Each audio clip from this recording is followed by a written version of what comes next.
So it's the 2nd of July and we've got nice clear skies for a moonrise. So I'm back at the River Tay estuary at Dundee, trying to photograph the full moon over the Dundee railway bridge, quite a famous location in Scotland. So trying to get that good image that I failed to get last month, but everything's looking really good just now. It's very, very windy unfortunately and very busy here, so I'm kind of just like hunkered behind the car. There's another photographer just a few car spaces along as well. He's hunkered behind his car as well because it's so windy just now, and yeah, hopefully we'll go get some good shots. So yeah, a couple of minutes, I'm going to set up a time lapse now and just let it roll and hopefully capture some awesome pictures. So it'll be good to finally get back to the house and edit some pictures because I've not done it for so long. So let's hope it should be rising any minute now.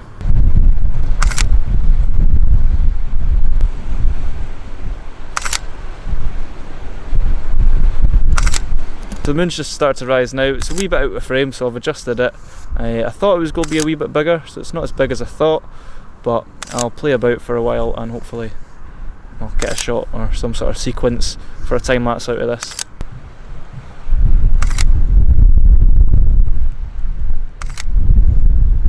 Pretty much it for this, just quick nip out and capturing the moonrise.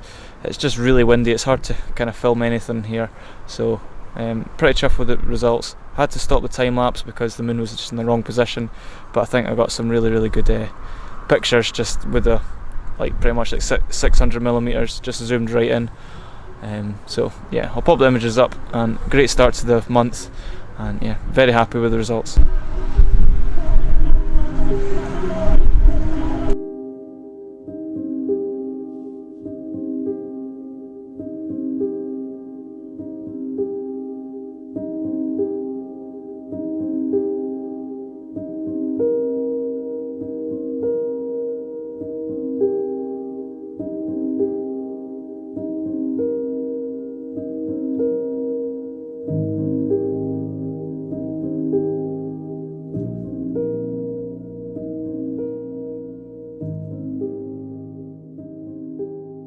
So it's mid-July just now, and I thought I'd jump on to kind of tell you guys about what's happening next month. So next month, myself and my partner are going to be climbing Ben Nevis, the highest mountain in the UK, during the night. So it's from the 18th to the 19th of August.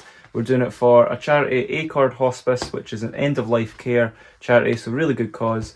And yeah, we're going to be going up Ben Nevis, the highest mountain in the UK, during the night. So I think we set off at something like 10 and don't get back round until about 8 o'clock in the morning.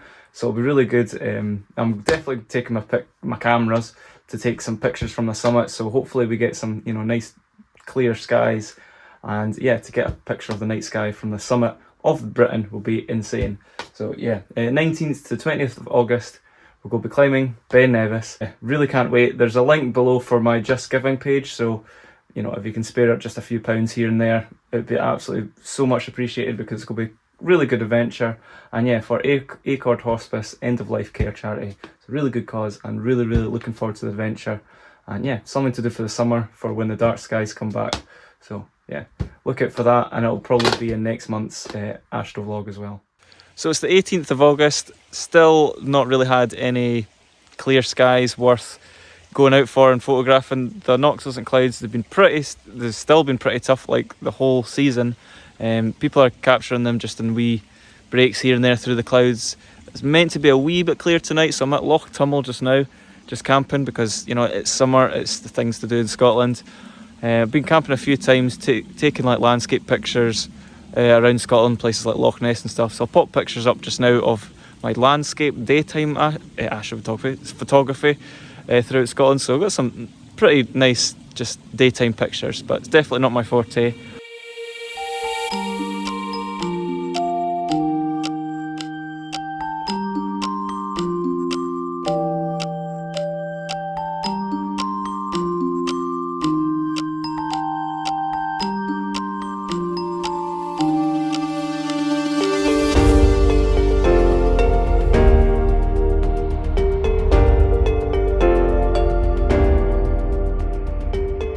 Hopefully tonight it might clear. You can see it's just a wee bit kind of breaking up, but yeah, just at Loch Tummel, see a nice view. But we'll see. This month's yet again been another tough one, so it might be a short video again, but hey ho, next month, dark skies and hiking Ben Nevis. Yeah, I'm doing everything next month. So next month's pretty much starting. But yeah, we'll see what happens tonight. So it's the next morning after the camping. As I'll put on the screen here, noctilucent clouds came out all over Scotland, but because we're at Loch Rannoch and we're in this sort of glen, it was like low cloud and kind of misty, rainy for us. So I bet you if we were at the top of a hill, we would have probably been able to see a wee bit of a show. But because we were in the glen and we were camping, we just didn't see anything because of the low clouds. So yet again, missed out on another show, which is just typical. Hopefully maybe one more at the end of this month, I have no idea. But we're getting pretty close to the end of the season, so we'll see. It's pretty unfortunate, but yeah, we just had a bit of low cloud last night, so hey ho. Yeah, we'll see if we get another day out, hopefully soon.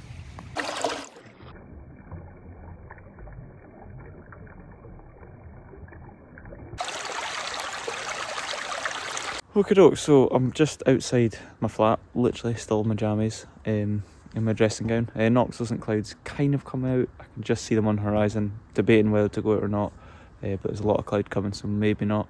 But yeah, just thought another quick update because there's not much happening this month. I've recently upgraded my phone to the iPhone 14, so it's got night mode on it, so it can do astrophotography, so I've just been playing about, seeing how it works, and it works really well, so hopefully I'll be able to take some night sky pictures with my phone. It'll be easy for like social media, things like that, posting things on story. And yeah, I'll probably do a wee video on kind of smartphones about astrophotography, so that'll be really good in the winter to see. Hopefully Northern Lights live on an iPhone would be absolutely awesome to kind of video it and photograph it straight from my phone. So yeah, I did just take a picture there, just looking up straight above me at the stars, and yeah, the quality of the iPhone 14 with the stars is pretty damn good, so much better than my old iPhone. So really excited for this winter to take pictures with my phone. So it's still the middle of July, nothing happened, no noctilucent clouds last night apart from that wee tiny slither.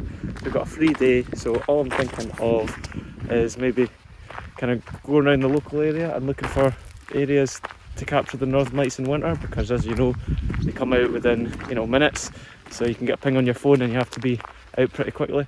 So I'm kind of just walking about Lunkerty area, like the northern part of Perth, just because it'll be less light pollution from Perth. So I'll let you know on what compositions I find for Northern Lights in the winter, but just now I've came across a bit of an obstacle. Yeah, apparently there's a kind of decent sized loch just beyond these trees, and hopefully the nicely north facing for the Northern Lights. So let's have a wee look.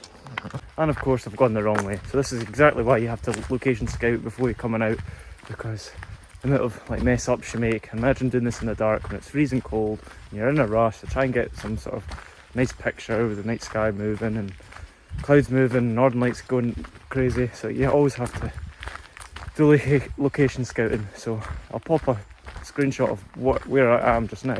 Try to get on the south side, so I'll find a way hopefully.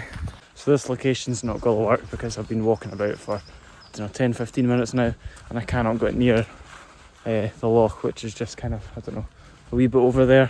It's just all this stuff here, can't go over to it at all. So jump in the car and travel up different roads and try and see other areas that I can use for pictures. But yeah, this is why I always location scout, because the amount of fails you get is quite high. So the next location is this location, and it looks really pretty good actually. I mean, look at that northern horizon, free from anything. You can see right all the way down to the horizon. Nice foreground, get away with stuff in the foreground with the fields and stuff and tram lines. So it's a nice countryside scene. And yeah, good parking as well, because my car's right there. So this is a good spot. This will be kept in the bank, and it's only about 20 minutes away from home. I used to live in Scone. Oh, this car's coming. I used to live in Scone, so I know all the Scone areas, like on the east side of Perth, but now I've moved into Perth. I need to know kind of the north and the west sort of side of Perth, and that's a cracking view. That's going to be nice and dark as well. There's not much light pollution in that area, so that's on the list. Okay, so it's a few days after since I was out in the field just scouting locations for this winter. I thought there would have been some sort of clear spell and show of the NLCs at the end of this month for something to photograph and put onto the end of this video, but no, absolutely nothing. So this month's quite a dire month astrophotography wise, except that one moonrise at the very start of the month and literally one Noctilucent and Cloud show at the start of last month. So I know this video is probably not the best video, so I thought just to add a few extra minutes onto this month's video, because I know it's not been the best at all. I'm really struggling just now. I've not really got going yet. I'm going to go through my top adventures and experiences that I went through last season, just for a recap, just in case anyone's new. And yeah, it's something to look back to when we had nice dark clear skies. And yeah, it's just a good wee recap, adds an extra wee bit onto this video. So last season was probably the best season for me. Did so many things, travelled to so many places, met so many people, did loads of talks. It was really, really good. And it all started so I'm just looking back on the YouTube channel, all started in August, where I first got I'll pop like B-roll of the adventure over my voice, so you're not looking at me all the time.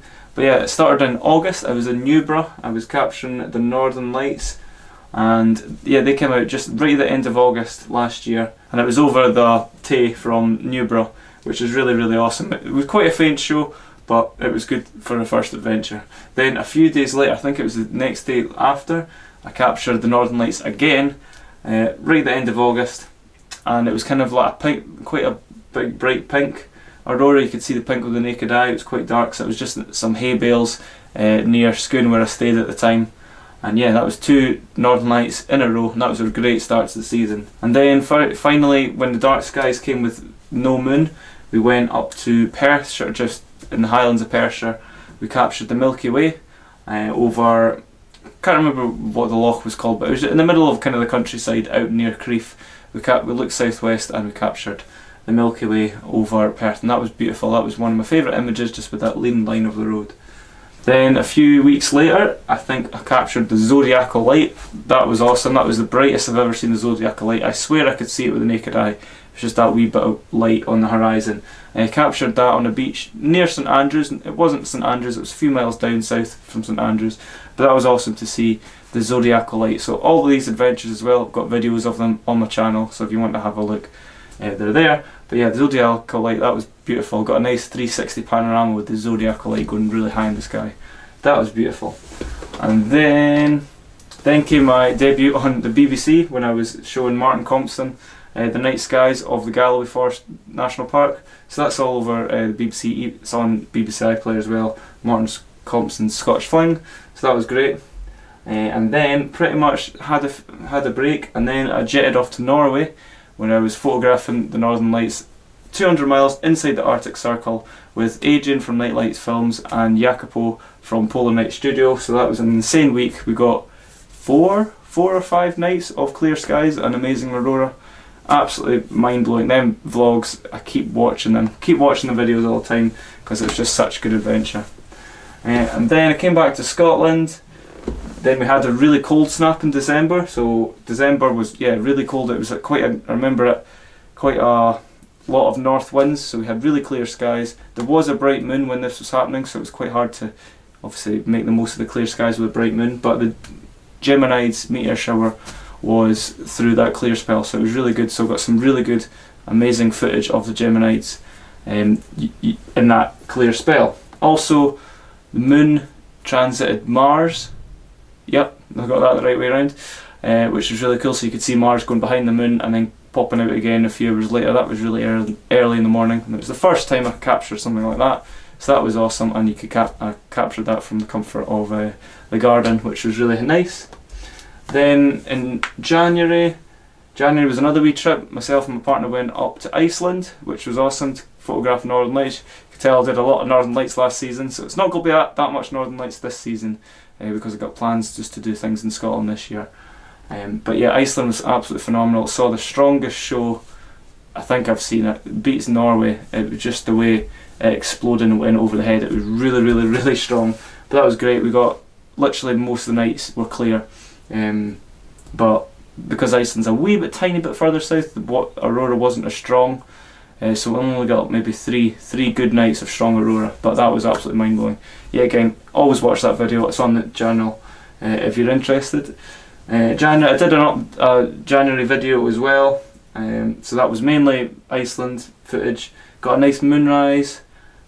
Captured the green comet. The green comet was all over social media, so I did a few videos trying to capture that, and it was really good. That's when I got invested in my Samyang 135. Zoomed into that, so I got some nice pictures of the green comet, which is really good. Didn't really reach to as bright as social media was saying, but hey ho, that's just the media hyping things up. Also Narcrius clouds. That was the first time I've spotted Narcrius clouds. You know what I mean? Yeah, that was in the height of. That was the end of January, and that was beautiful to see. Didn't have my good cameras on hand, but I had my phone. So I captured them on my phone, but they were absolutely beautiful to see for the first time with the naked eye. Then February came, so February was pretty much, it was starting to the Milky Way season. The Milky Way core was rising obviously in the east. We had some awesome conjunctions in February. I think I captured more Andromeda Galaxy and Green Comet in February as well. Playing about with the 135 a lot that month, pretty sure. Yeah, and then got some nice conjunctions with Moon, Venus and Jupiter, and then went up to Loch Tay, captured lovely conjunction of Venus and Jupiter over Loch Tay, beautiful landscape. And then the almighty, huge big mega show of the Northern Lights came out. That footage is unreal. I've watched that video a few times myself. This is why I love doing YouTube and making videos, because you can always go back and experience these experiences all over again. But yeah, that was some unreal footage, and I've never seen it so strong in Scotland. It was going all night. I even managed to, it was still so strong at 5 o'clock in the morning to get that Milky Way arch with the Northern Lights. So it was literally strong all day. But yeah, to see it was like a whole wall of green and red. The red was so vibrant that night. Phenomenal night. And then I think it started dying down there in March. It didn't do much. I was doing a lot of personal stuff. I was moving in with my partner to a new house. So I didn't really do much in March. I think I just captured the Milky Way once, so that was quite a quiet month. And then April came. April was a great month. Got quite a lot done in April. It started off with a moonrise that didn't really go to plan. Then an almighty huge aurora show happened, like the strongest in 6 years. Caught a wee bit outside my house, but wasn't even much of a picture to share. But yeah, we kind of got clouded out for that, but I remember the whole social media was going mental for that. And then I went to Glencoe, well, Rannochmoor near Glencoe, to capture the Milky Way and pretty much say goodbye to the dark skies, because it was kind of, you know, fading away and the bright moon was going to mess up that half of the month. So yeah, that was the last time capturing the Milky Way rising in the east. I captured lovely Venus compositions as well. That was beautiful. Love Venus. I love a nice Venus shot with a good foreground. I was doing it also in that month a lot of work for Dwarf Lab telescope, so I did a review on that. It's all on the channel. Yeah, and then that was pretty much the season, because then March, April, and then May, nothing happened in May. Nothing ever happens in May, and then gets the summer, and here we are now. Last month it was good, but then I started doing astro chats. So all different astrophotographers throughout the world. To be honest, we got two astrophotographers from Australia, which is good. Some from Netherlands.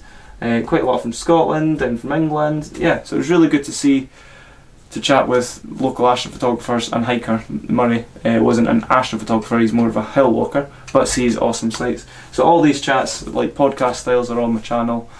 And yeah, that's pretty much the last season's highlights, and we're just hoping for next season to be good. I've got a lot planned. Yeah, a lot planned.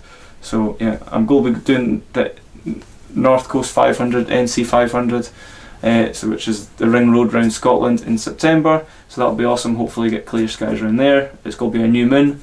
So yeah, this year's going to be a lot of just travelling about Scotland, because we've got plans to do things in Scotland. So not much abroad this year, because yeah, I need to do things in Scotland for this year. But yeah, hopefully it will get better.